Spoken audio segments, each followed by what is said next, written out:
கலைகளும் இலக்கியங்களும் ஒரு நாட்டின் பண்பட்ட நாகரிகத்தை உலகிற்கு உணர்த்துவன.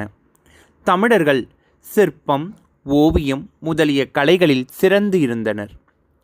நூற்றாண்டுகள் பல கடந்தும் கலைநயம் குறையாமலும் அழகு சிதையாமலும் விளங்கும் கலைச்செல்வங்கள் பல தமிழகத்தில் உண்டு. அத்தகைய தமிழகத்தின் மிகப்பெரிய சிற்பக்கலை கூடம்தான் மாமல்லபுரம். சிற்பக்கலை 4 வகைப்படும். இந்த 4 வகைகளும் காணப்படும் ஒரே இடம் மாமல்லபுரம். சரி, அந்த 4 வகை சிற்பக்கலை என்னென்னா குடைவரை கோவில்கள், கட்டுமான கோவில்கள், ஒற்றைக்கல் கோவில்கள், புடைப்புச் சிற்பங்கள்.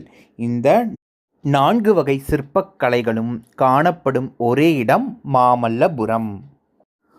மாமல்லபுரத்தில் காண வேண்டிய இடங்கள்: அர்ஜுனன் தபசு, கடற்கரை கோவில், பஞ்சபாண்டவர் ரதம், ஒற்றைக்கல் யானை, குகை கோவில், புலிக்குகை, திருக்கடல் மல்லை, கிருஷ்ணரின் வெண்ணெய் பந்து, கலங்கரை விளக்கம்.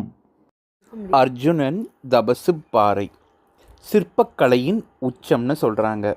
முதல்ல அர்ஜுனன் தபசுனா அர்ஜுனன் தபம் செய்யும் காட்சி அமைந்துள்ள பாறை. அதனால தான் இதுக்கு அர்ஜுனன் தபசு பாறை.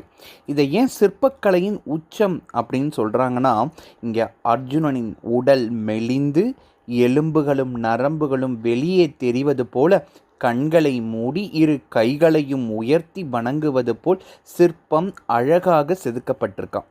அது மட்டும் இல்லாமல் இந்த 2 பாறைகள்லேயும் சிங்கம், புலி, அன்னப்பறவை, உடும்பு, குரங்குகள், மான், யானை போன்ற புடைப்பு சிற்பங்கள் 150க்கும் மேற்பட்டவை உயிருள்ளவையை நேரில் பார்ப்பது போல அழகாக செதுக்கியிருக்காங்க. அது மட்டும் இல்லாமல் மழை காலத்தில் மழை நீர் இந்த 2 பாறைகளுக்கும் நடுவில் ஆகாய கங்கை பூமிக்கு பாஞ்சு வருவது போல ஒரு வழித்தடமும் அமைஞ்சிருக்கான். அது மட்டும் இல்லாமல் மான் தன் காலை தூக்கி முகவாயை சொரிந்து கொள்கிற மாதிரி ஒரு சிற்பமும் இருக்குது. இது பார்க்குறதுக்கு நிஜமாலே ஒரு மான் தன்னுடைய முகவாயை சொரிஞ்சிக்கிற மாதிரியே காட்சியளிக்குதான். அதனால தான் இந்த அர்ஜுனன் தபசு பாறையை சிற்பக்கலையின் உச்சம்னு சொல்கிறாங்க. நம்ம ஆல்ரெடி பார்த்தோம், சிற்பக்கலை 4 வகைப்படும். அதில் புடைப்புச் சிற்பங்களும் ஒரு வகைன்னு பார்த்தோம். அதுக்கு உதாரணம் தான் இந்த அர்ஜுனன் தபசு பாறை. இது எங்கே இருக்குது? மாமல்லபுரத்தில் இருக்குது. பஞ்சபாண்டவர் ரதம், இதுக்கு இன்னொரு பேர் ரத கோவில்னு. ஏன்னா இது ரதம் போன்ற வடிவத்தில் அமைஞ்சிருக்கிறதால, அதாவது தேர் போன்ற வடிவத்தில் அமைஞ்சிருக்கிறதால இதுக்கு ரத கோவில்னு இன்னொரு பேரும் இருக்குது. இங்கே மொத்தம் 5 ரதங்கள் இருக்குது. அதனால் இதுக்கு பஞ்சபாண்டவர் ரதம் அப்படின்னு இந்த இடத்துக்கு பேர். இந்த 5 கோவில்களும் ஒரே பாறையில் ரதம் போன்ற வடிவத்தில் செதுக்கி செஞ்சுருக்காங்க. அதனால தான் இதை பஞ்சபாண்டவர் ரதம் அப்படின்னு கூப்பிடுறாங்க.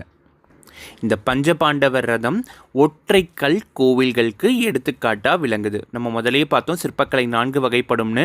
அதில் ஒற்றைக்கல் கோவிலுக்கு எடுத்துக்காட்டு தான் இந்த பஞ்சபாண்டவர் ரதம். பல்லவர்களின் தலைநகரம் காஞ்சிபுரம். இந்த காஞ்சிபுரத்திற்கு யுவான் சுவாங் அப்படிங்கிற புத்த துறவி சீன நாட்டை சார்ந்தவர். இவர் விசிட் பண்ணிட்டு போயிருக்காரு. இதை பற்றி நம்ம ஏன்ஷியன்ட் சிட்டிஸ் ஆஃப் தமிழகம் காஞ்சிபுரம் அப்படிங்கிற டாப்பிக்கில் ஒரு வீடியோ போட்டிருக்கோம். அந்த வீடியோ பார்க்காதவங்க டிஸ்கிரிப்ஷனில் லிங்க் இருக்குது, லிங்க்கில் போய் பாருங்கள். ரீசண்டாக கடந்த அக்டோபர் 2019 பல்லவர்களின் துறைமுக நகரமான மாமல்லபுரத்திற்கு சீன அதிபர் ஜி ஜின்பிங் அவர்கள் விசிட் பண்ணிட்டு போயிருக்காரு.